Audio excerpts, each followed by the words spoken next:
안녕하세요. 흰수염고래 스포츠입니다. 현재 손흥민을 응원하면서 축구 팬들은 매우 혼란스러워하고 있습니다. 토트넘은 강한데 성적을 못 내고 있는 것인가? 아니면 그냥 약해서 당연한 결과로 13위까지 추락을 한 것인가? 물론 대부분의 적극적인 반응들은 후자에 가깝다고 봐야 합니다. 그리고 어떻게 해서든 긍정적인 부분을 찾고자 하는 흰수염고래는 손흥민의 인터뷰에 주목을 하고자 합니다. 전체적으로 지배한 경기였지만 세밀함이 부족했다. 지난 시즌에도 세트피스에도 2골을 내줬는데 오늘도 세트피스에 실점을 했다. 빅매치에서는 이런 세부적인 부분이 결과를 바꾼다. 매우 절망스럽고 팬들도 그랬을 거란 걸 알고 있다. 우리는 100% 개선을 해야 한다. 선수들에게 책임이 있다. 마무리 단계에서 좋은 슛과 결정을 내려야 하기 때문이다. 효율적으로 마무리를 해야 한다. 시즌 초반 좋지 못하지만 결말은 모르는 거다. 우리는 바꿀 수 있다. 더 뭉쳐서 좋은 결과를 만들어야 한다. 아직 경기가 많이 남았기 때문에 갈 길이 멀다.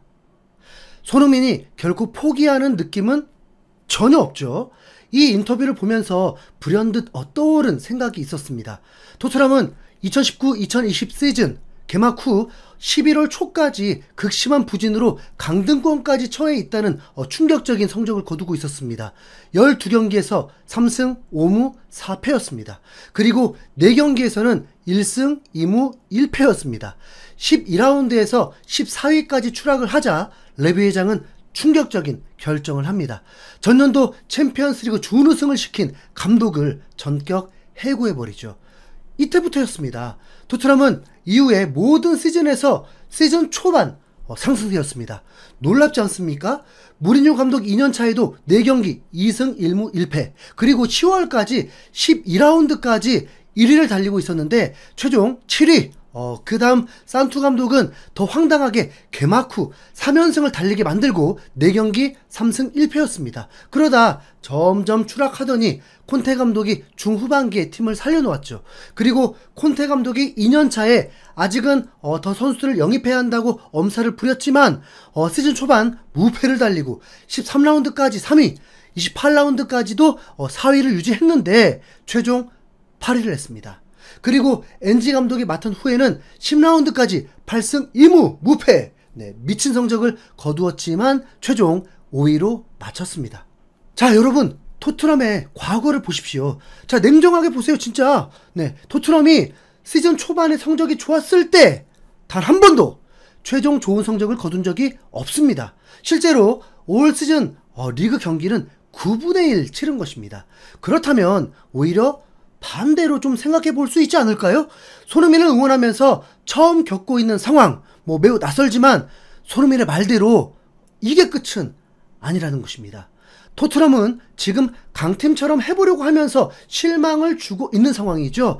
강팀이 강팀을 이겨줘야 뭔가 더 올라갈 수 있다는 희망이 생기는데 토트넘은 현재 약팀만 이길 줄 알고 강팀에겐 계속 패배를 겪고 있습니다. 그런데 중요한 건 지금 이제 4라운드에 있다는 것이고 강팀과의 경기에서 내용이 게임도 안 되게 밀리면서 하품 나오고 미치겠다는 2년 전과 같은 상황이 아니라 보는 재미를 주고 기대감을 주면서 세밀함이 떨어져서 실망감 4배를 주고 있는 것이죠. 그런데 스포츠라는 게 이럴 때 있고 저럴 때 있는 거잖아요. 일이 일비할 필요는 없는 상황입니다. 자, 우선 손흥민이 슈팅을 할 수 있는 전술 수정만 있으면 되는 거 그건 맞잖아요. 솔직히 손흥민이 슈팅이 없으니까 더 답답한 경기인 거니까요. 자, 과거를 보면요. 맨유가 2019-2020 시즌에 전반기를 8위를 하고 후반기에 2월 말까지 5위에서 7위를 하다가 최종 성적은 3위를 만들었고 그 다음 해에는 7라운드까지 14위까지 추락해 있으면서도 상승세를 타면서 리그 2위를 하기도 했습니다. 시즌 초반 좋지 않지만 팀이 살아나니까 결과도 내잖아요. 지금 토트넘이 약하다고 하는 전문가 분석은 어디도 없습니다. 이길 뻔한 경기를 이기지 못했다고 말하고 있는 것이죠. 토트넘이 뉴캐슬과 아스날에게 패배한 것이 솔직히 이변은 아니잖아요. 토트넘이 무패를 달려하는 팀인데 참패를 당한 게 아니지 않습니까? 아스날은 공격에 매우 필요한 핵심 선수가 빠지니까 수비적으로 나서버렸습니다. 본래 수비가 강한 팀인데 강팀이 수비적으로 나왔으니 이거 어떤 팀이 뚫어냅니까? 지난 시즌 아스날이 맨시티를 상대해서 어떤 결과를 냈는지 아실까요?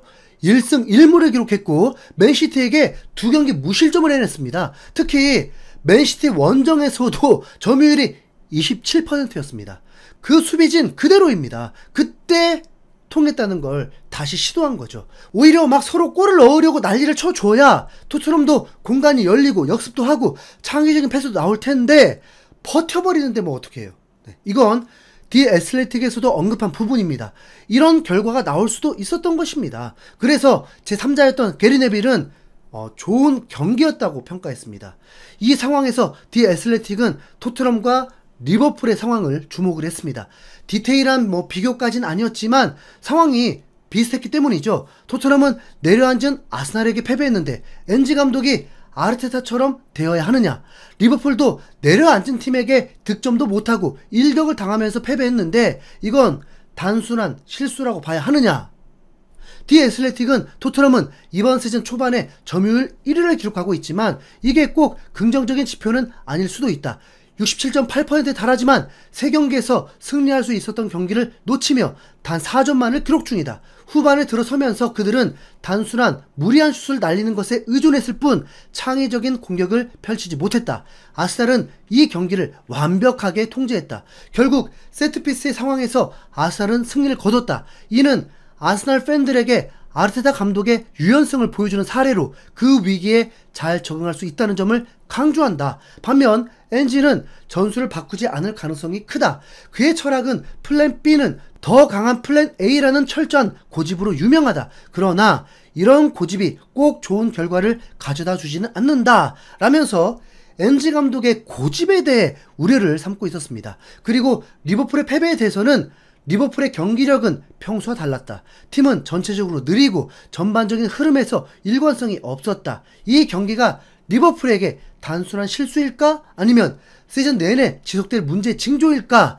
이 경기는 리버풀이 아직 새로운 감독인 슬롯의 체제를 완벽히 이해하지 못했음을 보여주며 시간이 필요한 것임을 시사한다. 라고 했습니다. 리버풀은 오히려 아스날보다 훨씬 약한 노팅엄에게 패배를 했는데 이 정도까지 난리도 아닙니다.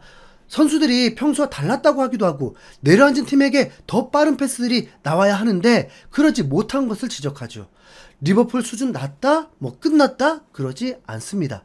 토트넘도 주요 공격진에 사정이 있었잖아요. 솔랑케 이제 2경기 출전, 그것도 부상 이후에 출전 검증도 안 됐다고 봐야 합니다. 그리고 손흥민, 클레스키가 A매치 기간 풀타임으로 힘들 수밖에 없었습니다. 토트넘이 체급이 대등한 채 아스톤빌라 원정에서 4대1 대승을 거뒀던 거? 그거 솔직히 실력차 아니었습니다. 아스톤빌라가 주중 경기에 있으면서 체력 고갈로 느려 터져서 당했던 거죠. 이렇게 상황에 따라서 결과도 달라집니다. 엔지 감독이 해야 할 일은 어차피 전술 고집이 꺾이지 않을 거라면 선수 기용에 대해서는 유연성을 발휘합니다. 클로셉, 존슨이 아닌 다른 선수를 선택했다면 진짜 이 악물어지네요. 네.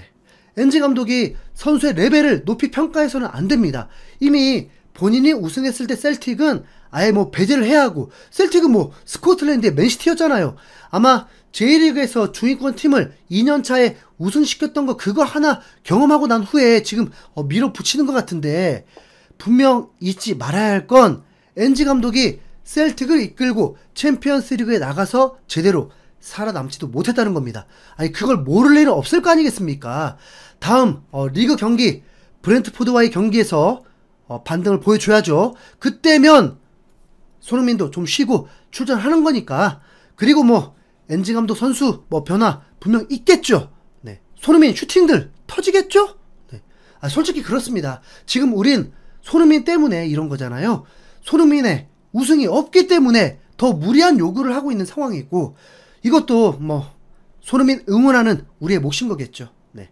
리그컵에서 코벤트리부터 우선 넘어서고 대진은 미치게 좋아서 진짜 그거라도 우승하자 좀. 이상 흰수염고래였습니다. 시청해주셔서 감사합니다.